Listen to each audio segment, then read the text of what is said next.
안녕하세요, 올바로입니다. 오늘은 삼성전자 얘기들로 찾아왔습니다. 돌고 돌아 최근 다시 지켜보기 시작한 삼성전자입니다. 장기적인 뷰로는 긍정적이라고 생각하는 기업이었는데 워낙 지금의 팬데믹 장세에 경기가 하방 압력을 그릴 경우 미국은 재정 정책과 통화 정책을 통해서 계속해서 이를 박스권 안에는 묶어둘 수 있지만 이머징과 선진국 그 어딘가에 있는 한국은 그럴 수 없기 때문에 투자를 차일피일 미뤄왔습니다. 하지만 최근에 1200건대로 계속해서 약세장이 유지되고 있고 외국인이 차츰 이머징 국가들에게 노크를 하는 모습입니다. 어쨌든 뉴노멀로서 1200이 쉽게 깨질 거라고 생각하지는 않습니다. 어쨌든 한번 리스크를 겪었기 때문에 다시 또 달러를 갖고자 하는 가수요는 당분간 유지될 거라고 생각하기 때문입니다.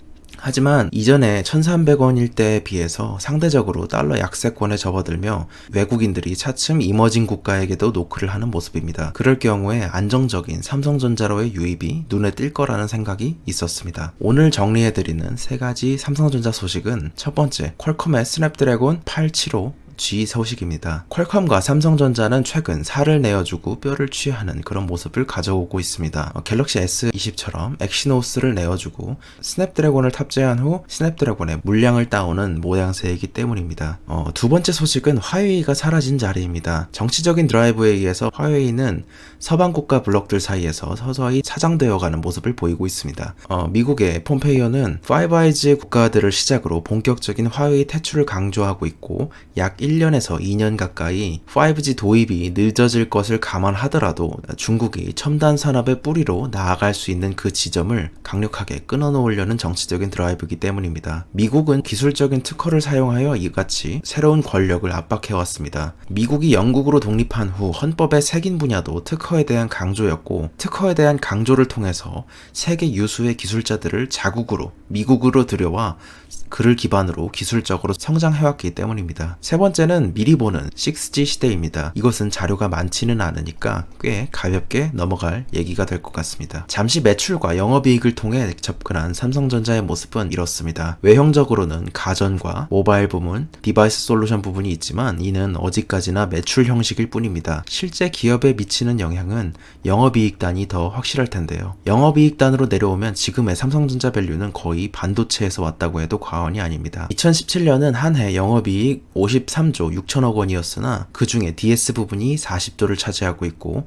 세부적인 파트로 내려간다면 35조 2천억 원 가까이를 반도체가 차지하고 있습니다. 이때는 반도체의 실적이 더욱 두드러졌죠. 그리고 2018년 통사는 58조 8천억이었는데 DS 부분에서의 실적은 46조 5천억이었고 그중 반도체가 44조 5천억을 차지하며 그 위상을 이어갔고 작년까지라도 전체 27조 7천억 원의 영업이익 중 14조를 차지하는 모습을 보였습니다. 이러한 흐름 속에서 삼성전자로서 반도체가 갖는 의미 그리고 다양한 사업부 간의 내부 거래를 통해서 수익의 끝에는 반도체가 있었다는 것을 알아야 합니다. 첫 번째 소식입니다.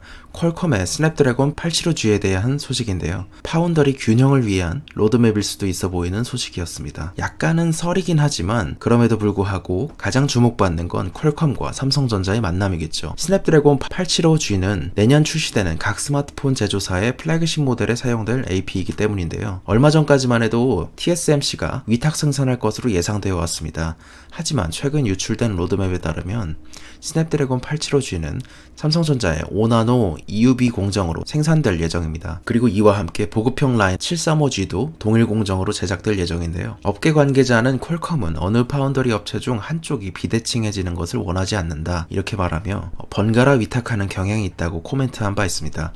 정확한 정보는 12월에 스마트폰마다 들어가는 최신 AP를 발표하므로 연말께 확인할 수 있을 것으로 예상되고 있습니다. TSMC를 5년 수준에서 단기적으로 그가 가진 아성을 무너뜨리는 것은 불가능에 가깝습니다. 이는 반도체 공정 특성상 약 2-3년치의 기술이 현재 선반영되어 있는 모양새이기 때문에 항상 미리 주문을 받아 움직이는 특성이 있으며 영업망과 삼성이 가진 단점이라고 볼 수 있는 발넓은 경쟁 관계 속의 포지셔닝도 한몫하겠죠. TSMC는 최근 YOY 약 40.8%의 성장을 보여주며 압도적인 성과를 내고 있습니다. 데이터 센터의 수요 증가로 서버용 시스템 반도체의 생산 주문도 늘리고 중국 스마트폰 업체들의 선주문 물량도 쌓였기 때문입니다. 기존의 고객사였던 애플이 인텔과의 고리를 끊고 CPU와 GPU를 직접 설계하기로 밝히며 파운더리 시장에서의 격변을 불러왔으며, 이는 모두의 예상대로 6월부터 TSMC 컴퓨터용 칩을 양산하기 시작한 것으로 추정하고 있습니다. 하지만 그렇다고 해서 삼성전자가 차지할 포지션이 사라지는 건 아닐 겁니다. 다만 기대가 크기에 그렇겠죠. 모두가 삼성전자의 시장 장악력을 보아왔기 때문에 그러한 초격차 전략들이 각종 지금의 전략적 산업에도 반영되었으면 하는 겁니다. TSMC는 여전히 잘 나가지만 삼성 또한 높은 수준의 성장세를 보여왔습니다. 그리고 비교적 최근에서야 파운더리 시장에서의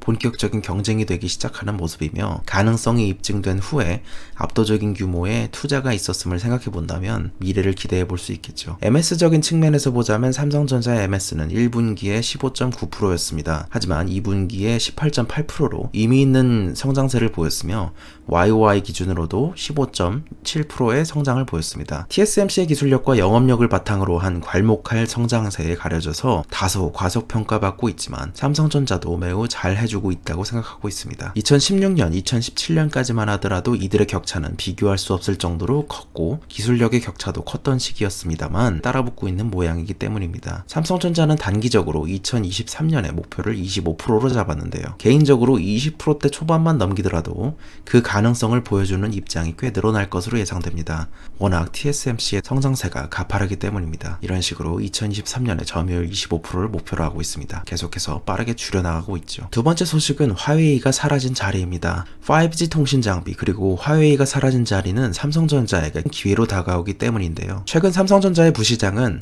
영국에 5G 장비 공급이 가능하다며 강한 의사를 피력한 바 있습니다. 정보망의 차이로 비롯된 것은 IT의 뿌리로서 국력이 될지도 모르기 때문에 빠른 도입을 필요로 하는 통신 장비 시장에서 5G 통신망 구축은 이슈일 수밖에 없습니다. 영국 정부는 앞서 지난 1월 5G 통신망 구축 사업과 관련하여 2023년까지 비핵심 부문에서의 점유율 35%를 넘지 않는 조건으로 화웨이 장비를 허용하기로 했습니다. 다만 국민 여론의 압박과 5아이즈의 압박, 그리고 홍콩의 국가보안법으로 생긴 반중 감정이 충격이 클 수밖에 없겠죠. 올리버 다우든 영국 장관은 5G 통신망 구축에서 화웨이를 배제하는 대신 한국발 삼성전자와 일본발 NEC가 적극적으로 나서줄 것을 요청하는 모습입니다. 이를 레버리지로 사용을 하거나 혹은 실도입 의사가 있거나 어느 쪽이든 삼성전자 입장에서는 호재라고 할 수 있겠죠. 앞서 말씀드렸지만 5아이즈 구성원을 중심으로 점차 경제 블록화의 모습을 띄어가고 있습니다. 이전에 미국과 중국의 글로벌 밸류체인상의 변화에 대해서 영상을 찍어 올린 적이 있는데요. 캐나다도 화웨이의 5G 장비 배제에 대한 가닥을 잡아가는 모습입니다. 여론이 매우 안 좋은 상황이기 때문이기도 하고 여론을 핑계 삼아 배척의 시도를 가릴 수 있는 기회일 수도 있습니다. 캐나다의 한 여론조사 업체가 진행한 설문조사에서는 캐나다 내 중국에 대해서 묻는 응답자의 78%가 5G 통신망 구축에서 화웨이 장비를 금지해야 한다고 밝힌 바 있습니다. 5아이즈에 더해 캐나다와 미국, 멕시코로 이어지는 USMCA의 관계 속에 캐나다는 화웨이의 5G 장비 배제로 이어지는 수순은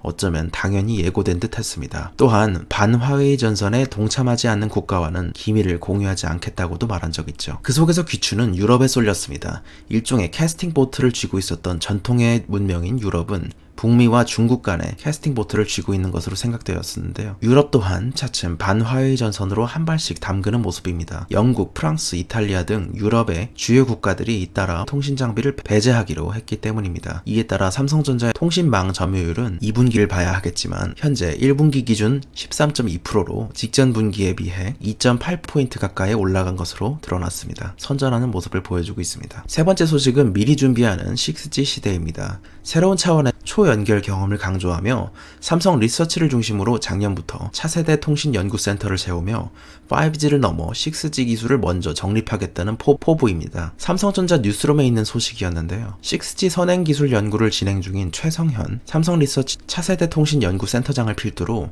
앞서서 상용화될 것이라 예상되는 6G 시대에 대해서 언급한 바 있습니다. XR이나 모바일 홀로그램, 디지털 복제 등 현재로서는 다소 생소하지만 압도적인 화질이 필요한 분야로서는 나아간다는 의미로 보셔도 될 것 같습니다. 동적 정보를 더 많이 전달해야 된다는 뜻이겠죠. 커넥트 기기에 폭발적인 트래픽을 감당하기에는 6G가 필요할 것이라는 전망이 속속 나오는 상황에서 삼성전자의 이러한 6G 시대를 미리 예고하는 발언은 5G 시대의 자신감과 6G를 준비하는 계획으로서의 자신감을 보여줬다고 생각합니다.